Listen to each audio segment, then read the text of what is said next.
Inside this box is a brand new Fujifilm camera. Not a test unit, not a loaner, but a camera that I bought specifically for me. Hi everyone and welcome to Pal to Tech. Last week I was out with the X-T5 and I was shooting a really cool intro. With the X-T5, the LCD screen on the back doesn't flip around. I did what I always do and I put an external monitor because I needed to see myself while I was filming, and I ended up, the thing just broke. And that really got me thinking. Still love this camera, but I have to also put the tool aspect, the practicality of it, above all else in what I do around here. And so I poured myself a nice little glass of whiskey and I opened up the Fujifilm X camera page. If budget were not a consideration, I would probably pick up the XH2S because again, my needs are geared more toward video shooting than stills shooting when I'm using it in the studio. But unfortunately, it couldn't stay within the budget, so I couldn't get it. If you go all the way to the other end of the scale, you've got those kind of, I call them specialty cameras almost, like the X-Half or the X106. And I've reviewed both of those cameras for this channel, and I'll tell you, they are so much fun, they're stylish, they're unique. I love the X-T5, but this camera is made for photography first. It's perfect for a YouTube channel that has, you know, walking through a field of grass, waving in the wind, looking so spectacular. And I'm holding the lens and I'm looking off into the distance. And the music's in the background, you know, just as those leaves whisper the ancient stories through the lens, I realized that you get that. That's what I would be doing if I were cool. I'm not cool.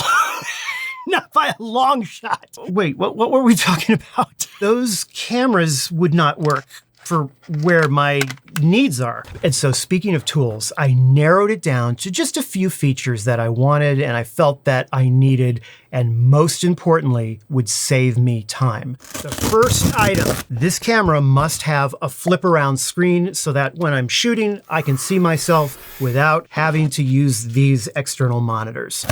Now, secondly, I have to be able to change lenses. When you're shooting education content, you need to be able to switch around lenses constantly. Plus, you're also teaching lenses, so that was also a requirement.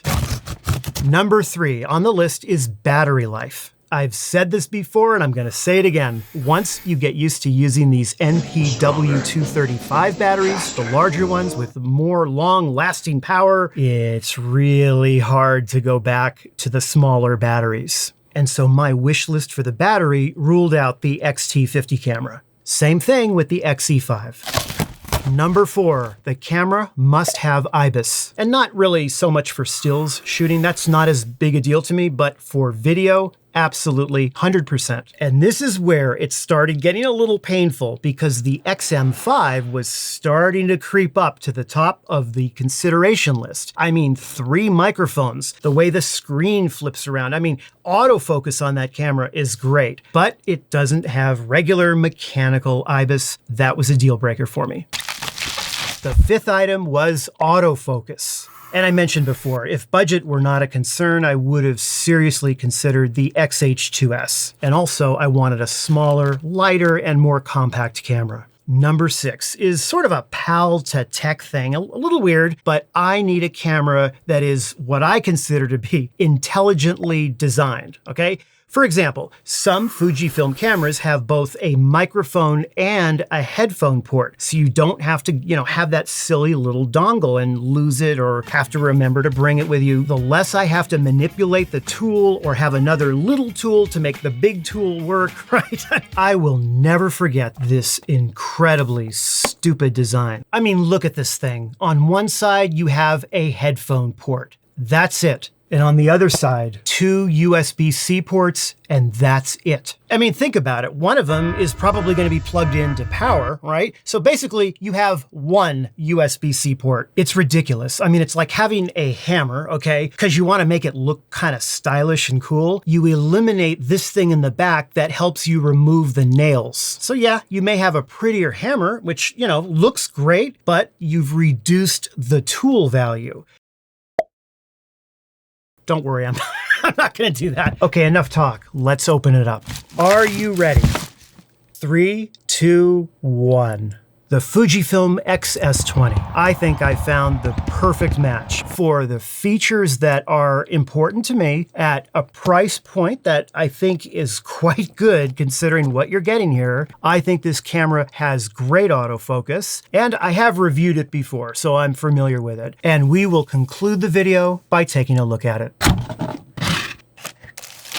Have a look at this. Also included in the box is a camera strap. A plug for just about everywhere on planet Earth. USB-C charging cable right here. Cable plugs right into it, into the camera. The battery. Two of the things immediately that I love about this camera, and I remember it from my original review of the camera. The first is that you have a small form factor, but you could use the larger size battery.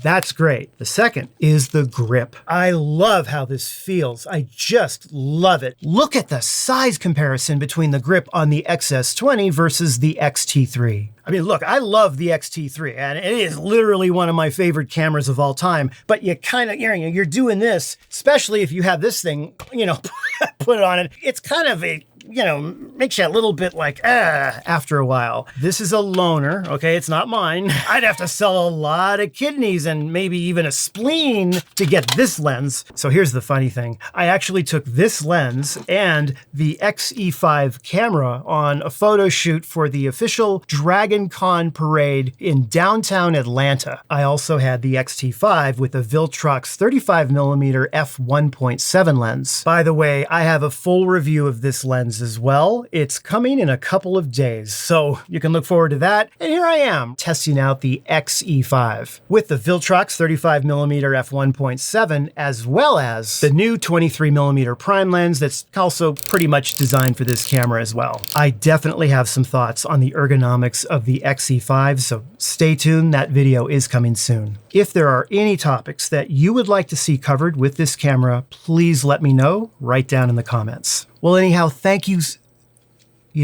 I have one final thing. It's actually a piece of advice, a pretty important one, and I'm going to need to give it to you right now. Watch this. Hello. Hey, I'm in the studio. Can you come in here for a sec? I got something really cool to show you. Okay, yeah, I'll be right down. Awesome.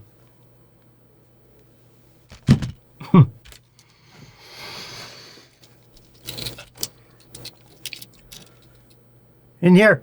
Okay. Yeah. I want you to meet the newest member of the Fuji family. I just got the XS20. It arrived literally today. Another camera. Well, yeah, the XS20. This is a really good one. Really? Yeah, I did a lot of homework, got points. It's exactly what I need. Okay. You don't like it? No? What?